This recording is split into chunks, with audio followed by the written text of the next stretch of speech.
നമ്മൾ കാട്ടിൽ അത്യാവശ്യം നന്നായുള്ളൊരു സാധനമാണ്. ഏത് കാലാവസ്ഥയിലും പിടിച്ചിരിക്കുന്നൊരു മരമാണ് ഇത് കരിമരുന്ന് എന്ന് പറയുന്നത്. ഈ വരണ്ട കാലാവസ്ഥയിലൊക്കെ നന്നായി വളരുന്നതാണ്. പിന്നെ ജലാംശം കൂടുതലായിട്ട് വലിച്ചെടുത്തിട്ട് ഇത് സംഭരിച്ച് വെക്കും. ഈ വെള്ളം സംഭരിച്ച് വെച്ചിട്ട് അത് കാട്ടിൽ പോകുന്നവരൊക്കെ ചില കരിമരുന്നുകളുടെ ചില ഭാഗങ്ങളിങ്ങനെ തടിച്ചിരിക്കുന്നൊരു വശം കാണാം. ഈ വശത്ത് അതായത് വെള്ളം അതിൽ നിറഞ്ഞിട്ട് തടിച്ച് വരുന്നതാണ്. അപ്പോൾ അത് വെള്ളം ഇല്ലാത്തൊരു സമയത്ത് ആ ഒരു തടിച്ചിരിക്കുന്ന ഭാഗം വെട്ടിക്കഴിഞ്ഞാൽ വെള്ളം ഒരുപാട് പുറത്തേക്ക് കഴിയും. ആ വെള്ളം നമ്മളിവിടെ കാട്ടിലേക്ക് പോകുന്നവരോ അല്ലെങ്കിൽ കാടിനോട് ബന്ധപ്പെട്ട് താമസിക്കുന്ന ആദിവാസികളൊക്കെ അവരൊക്കെ വെള്ളം കുടിക്കലുണ്ട്. വെള്ളം കൊണ്ട് തീർന്നു പോയുള്ള ആ ഒരു സമയത്തൊക്കെ. പിന്നെ ഇതിൻ്റെ മരത്തിൻ്റെ പ്രത്യേകത വെച്ചാൽ ഈ മരം കണ്ടു കഴിഞ്ഞാൽ തന്നെ അറിയാം ഒരു എന്താ പറയുക, നമ്മുടെ മുതലേൻ്റെ തൊലി പോലെയുള്ള ഒരു മരത്തിൻ്റെ തോലാണ്. അപ്പോൾ അതിന് ആ ഒരു ഉള്ളതുകൊണ്ട് തന്നെ അതിനെ പറയുന്ന പേരാണ് ക്രൊക്കഡൈൽ ബാർക്ക് ട്രീ എന്ന് പറയും ആ പേര്.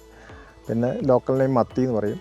കത്തിക്കാനാണെങ്കിൽ പോലും ആദിവാസികൾ ഇത് അത്യാവശ്യം അവർ കത്തിക്കാനൊക്കെ ചില കൊമ്പുകളൊക്കെ എടുത്തിട്ട് പോകുന്നുണ്ട്.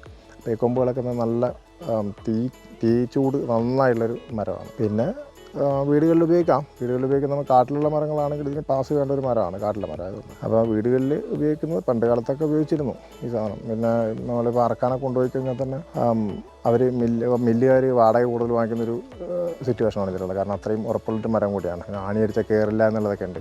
പിന്നെ നാട്ടിൽ ഈ മരം മാത്രമല്ല, ഏകദേശം എല്ലാ മരങ്ങളും നാട്ടിൽ നിന്ന് അപ്രത്യക്ഷമായിക്കൊണ്ടിരിക്കുന്നതാണ്. ഇപ്പോൾ കാട്ടിൽ മാത്രമേ ഉള്ളൂ നമ്മൾ കാണുന്നത്, വേറെ എവിടെയും ഇല്ല.